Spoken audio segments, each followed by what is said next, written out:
Gelin kocam kötüden ağlamış. Ala gelin ala yol ayrı, düştü yol ayrı, düştü.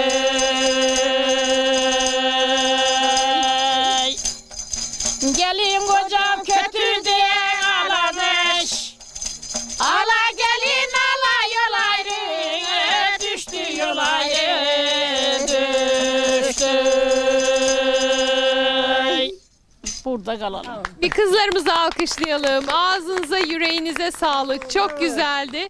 Kültürümüzden izleri sizlere sunmaya devam ediyoruz.